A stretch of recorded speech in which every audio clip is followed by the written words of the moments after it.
सब गोटे के हम प्रणाम करे छी, गोर लागे छी।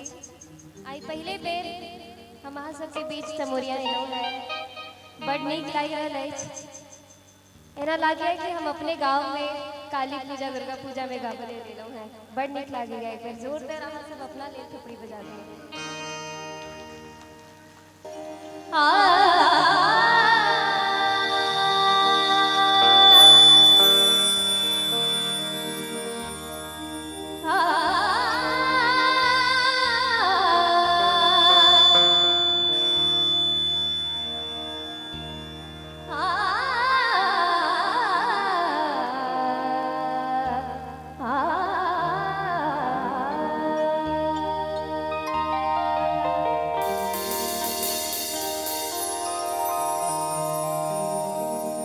जोगिया ठाड़ अंगन मामे माई, जोगिया ठाड़ अंगन मामे माई, जोगिया ठाड़ अंगन मामे माई, जोगिया ठाड़ अंगन मामे, अंगन मामे भवन मामे, अंगन मामे भवन मामे माई, जोगिया ठाड़ अंगन मामे माई, जोगिया ठाड़ अंगन मामे माई, जोगिया ठाड़ अंगन मामे।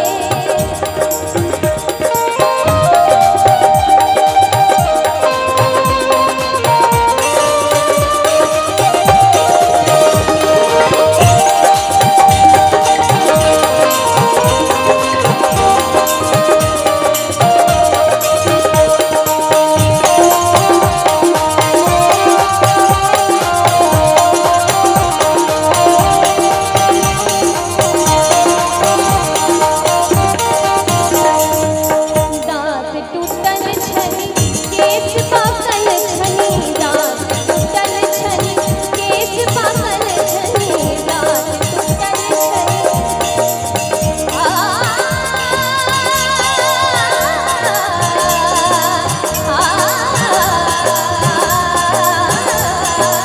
दांत टूटल छनी केश पाकल छनी, दांत टूटल छनी केश पाकल छनी।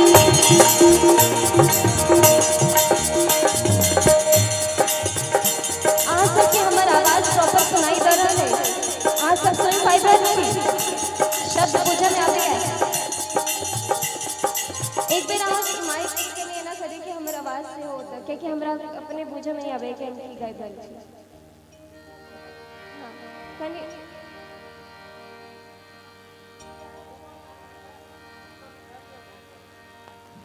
वोकल के उठबियो और इको कम करियो।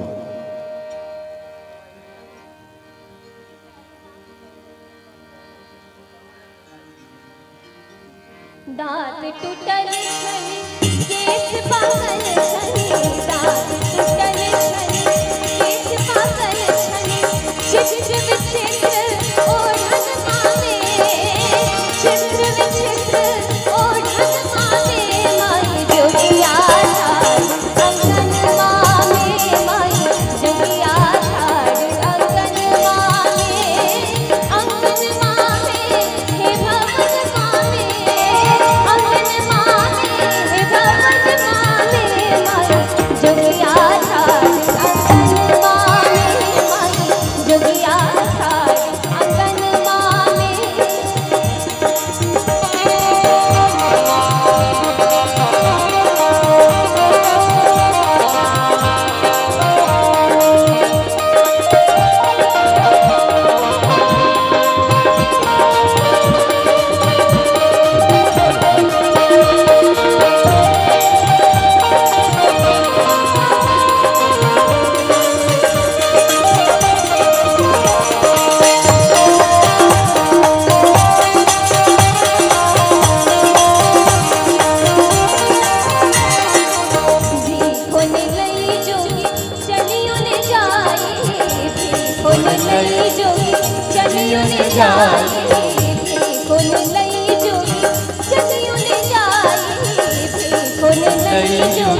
अंगन मावे हे भवन मावे माई जोगिया अंगन मावे माई जोगिया अंगन मावे।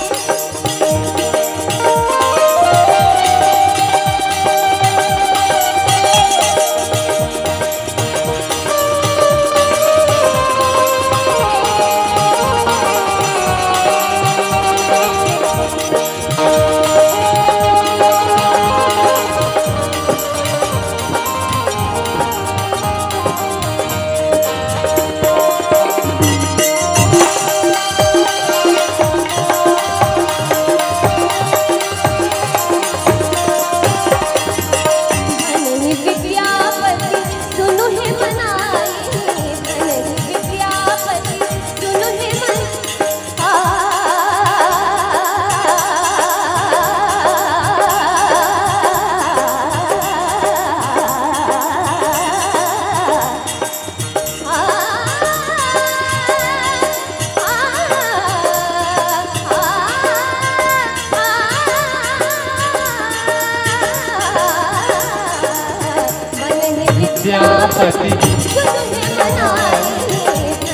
विद्यापति दुल्हन बनाई शिव